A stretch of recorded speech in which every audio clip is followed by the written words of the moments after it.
can I not get freaking oil cap other than the one that came off my truck that works on my Corvette? That's very frustrating. I think I've been driving this truck for, I don't know, or maybe Jeff's been driving it probably, 2,000 miles or so with no oil cap. Okay, so this works on here, doesn't work on the Vette, which makes no sense, but the truck one works on the Vette, so we're all good. I know, before you say a damn thing, the truck's not painted yet. We're working on it. But somebody quoted me like $5,500 to paint the truck, and I was like, I'm not spending $5,500 to paint the truck. So then I got somebody else to do it. We got the new doors on, we got the new mirrors on. These doors seal really nice now that we can open both sides. But lots of crap. Burnout tires. My Florida hat. I love buying gas station hats because this was like 12 bucks. But anyway, that's not why we're having a video here. We're having a video because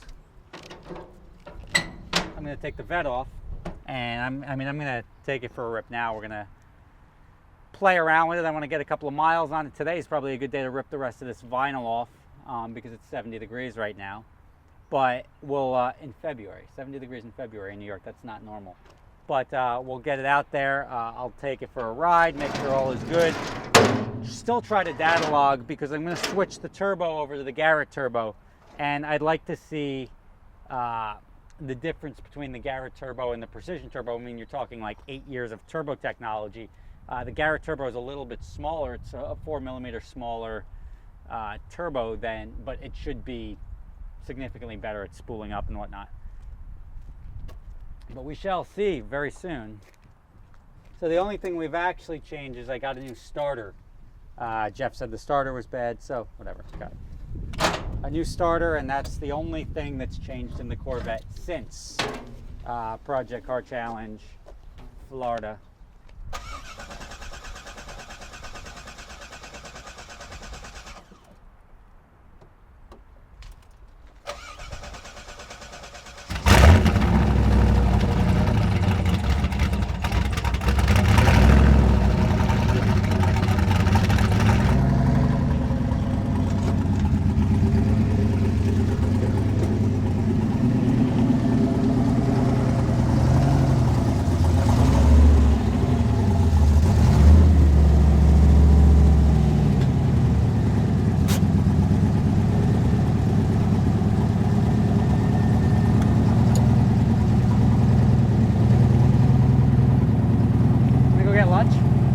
Like this thing. So I'm going to my favorite hot dog stand, and it's actually pretty funny. It's like it's such a nice day, like legitimately February 22nd or something, and it's like 70 degrees outside. So we're like, we got to take the top off. But it's weird. I haven't taken the top off yet. Driven with the full cage, and you actually get to see chassis flex, because you'll now hear there's a gap here, but you'll hear when we go over bumps and everything, you'll hear some contact. There you go. You'll hear some contact between the frame of the car and then the roll bar. So that's pretty cool. It's proof is in the pudding right there. I'm just gonna go right here with this thing.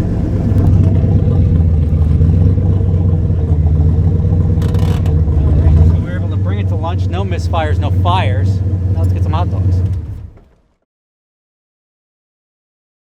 All right, just had lunch. Jimbo wasn't recording a second ago, but we got nothing here. It just went to start up. Let me do the old start stop, or the battery off on. I got nothing.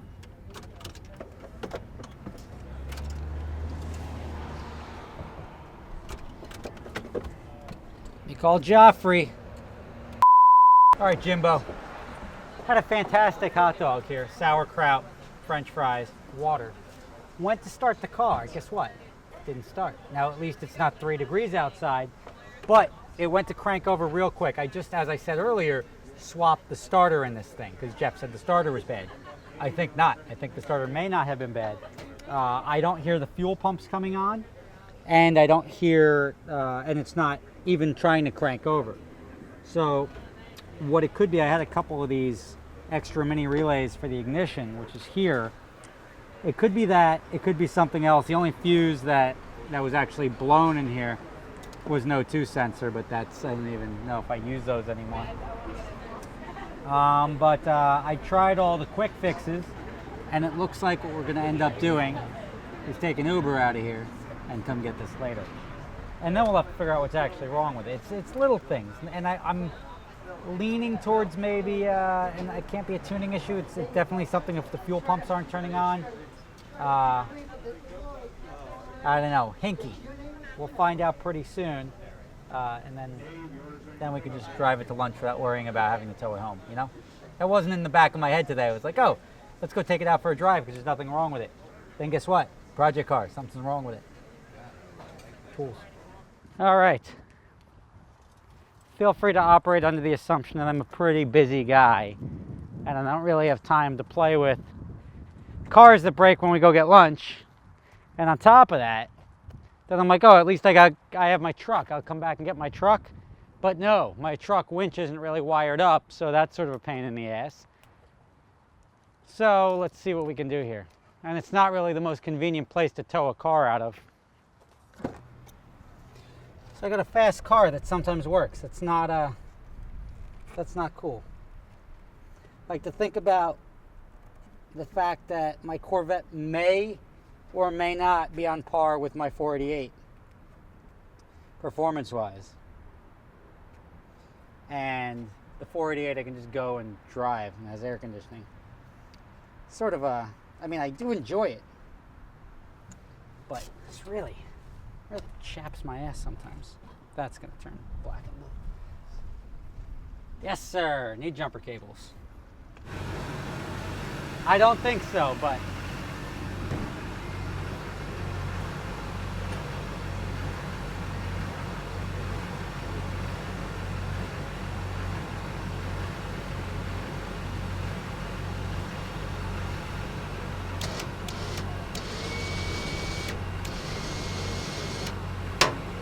I just don't think it's enough power to actually pull the car up. We're gonna be right back to where we started.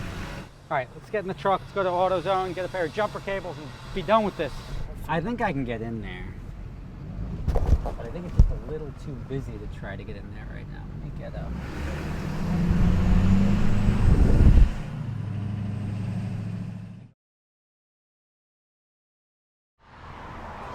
All right, it's 4:44, we had lunch at 1:30.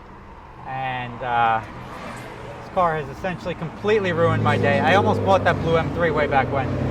Jimbo, jump in so we can get this thing happening, and you can document it from there. I feel like that's an easy enough spot to load versus trying to get the car across the highway here. Looks like my truck is broken. That's tow mode right now. We made quite the mess up here.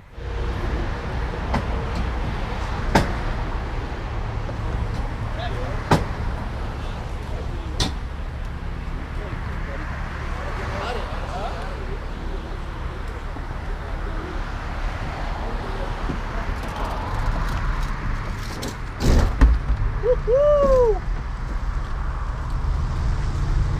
Yeah! Get it!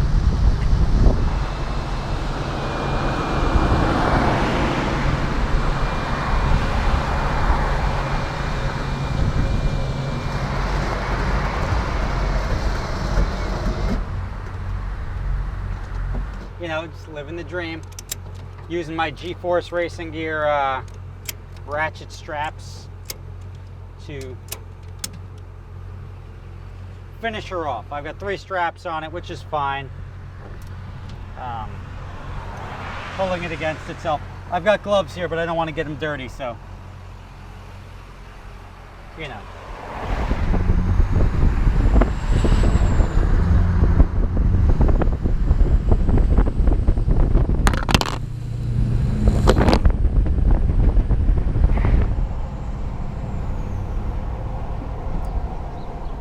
All right, right, so it was the best day in, I don't know, in February history in New York. It was really nice today.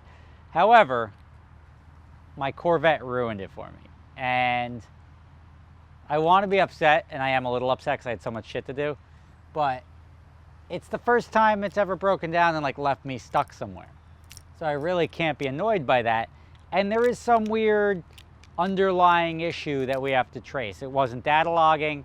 You had those weird sounds when it spins out, or when you have some abrupt movement. It may be something, the fuel pumps may be bad. I don't know. But we got to get that sorted out, because issues like that, overheating, you can just let it cool off. But issues where, like, I don't know if I drive it to lunch, if I won't be able to start it, that was a real pain in the ass. It took up my entire afternoon, and nothing essentially got done except for that. So, am I angry? I don't really get angry, but that was a real inconvenience today. And I've got shit to do, and you'll find out what I'm doing in another video. Thank you for watching. That's how my Corvette ruined my day. Ruined a gorgeous day. It's a shame. Oh, that was so smooth almost. Like that would have been smooth.